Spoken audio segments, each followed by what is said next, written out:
Salut à tous, bienvenue sur la chaîne Techno, une vidéo high-tech par jour. Et l'actualité high-tech, eh bien, ce sont aussi les carottes et les tomates. Ah bon?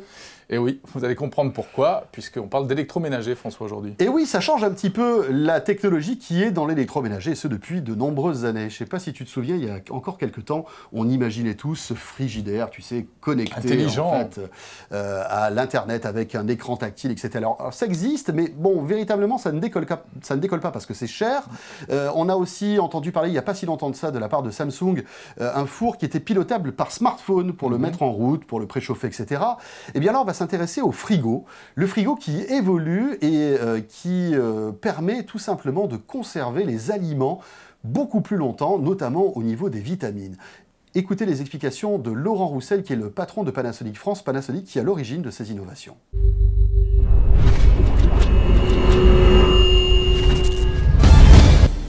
On a un système qui s'appelle Vitamin Safe, qui est un système de diode, double diode, qui en fait flash dans le bac à légumes et qui permet de conserver beaucoup plus longtemps. Et preuve à l'appui, hein, il y a vraiment des laboratoires en Allemagne qui ont étudié, et preuve à l'appui, on montre des vrais résultats, conserve les vitamines beaucoup mieux que dans un bac à légumes normal. Parce qu'à partir du moment où on cueille en fait un fruit ou un légume et qu'on le stocke dans un frigo, il perd ses vitamines rapidement, c'est ça? Exactement, il y a une déperdition très rapide. Là, en reconstituant une sorte de photosynthèse dans le bac à légumes, on arrive à maintenir un niveau de vitamines beaucoup plus longtemps. Donc, en fait, le légume se conserve, ou le fruit se conserve plus longtemps, c'est ça? C'est ça le bénéfice de cette technologie? Il se conserve plus longtemps, mais le niveau de vitamines reste aussi plus fort longtemps. Ça, c'est aussi important. Il n'y a pas que le niveau de conservation, mais il y a aussi le niveau de vitamines à l'intérieur des légumes et des fruits. Et alors, au niveau techno, vous pouvez un peu nous expliquer comment ça marche, en fait? Techniquement, ce sont deux LED de couleurs différentes qui envoient des fréquences lumineuses sur les légumes et qui reconstituent une photosynthèse, en fin de compte, que le légume peut retrouver au soleil, à l'extérieur. D'accord, donc c'est comme si pratiquement on cueillait le fruit ou le légume, quoi. Presque, on n'y est pas encore, mais il faudrait mettre la terre dans le bac à légumes.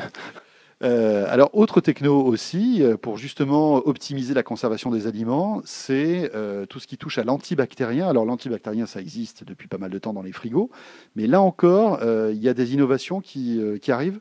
Alors, on a été vraiment précurseur aussi là-dessus pour essayer de développer un système antibactérien réellement puissant, puisqu'on ne traite pas uniquement les parois du réfrigérateur, mais on a un système de circulation d'air dans le réfrigérateur qui permet bien sûr de rendre l'espace complètement antibactérien, mais également les aliments qui sont dedans. Ça, c'est très important. On ne traite pas uniquement les surfaces de l'appareil à l'intérieur, mais il y a une vraie circulation d'air qui nettoie l'ensemble des aliments.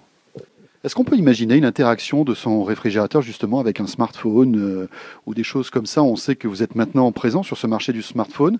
On peut imaginer des interactions entre ces deux produits?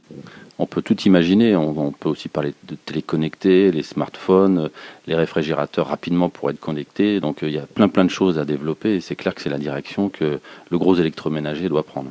Alors on sait que des concurrents coréens, style LG, Samsung, ont présenté depuis de nombreuses années des réfrigérateurs avec des écrans pour avoir des informations complémentaires, pour détecter aussi la durée de vie de consommation des aliments, etc. Vous y croyez, vous, à tout ça? Je pense qu'à l'époque, c'était peut-être un petit peu révolutionnaire, mais je pense que c'est vraiment la tendance qui va se développer avec l'arrivée des écrans disponibles, de la mobilité, des terminaux mobiles.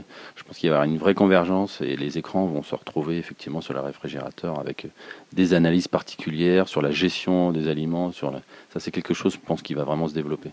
Voilà, le mariage de l'électroménager et de la techno, forcément, ça va arriver. Voilà, il y a même de la vitamine C sur la chaîne Techno, vous l'avez compris. Et on se retrouve demain, salut à tous. Salut à tous.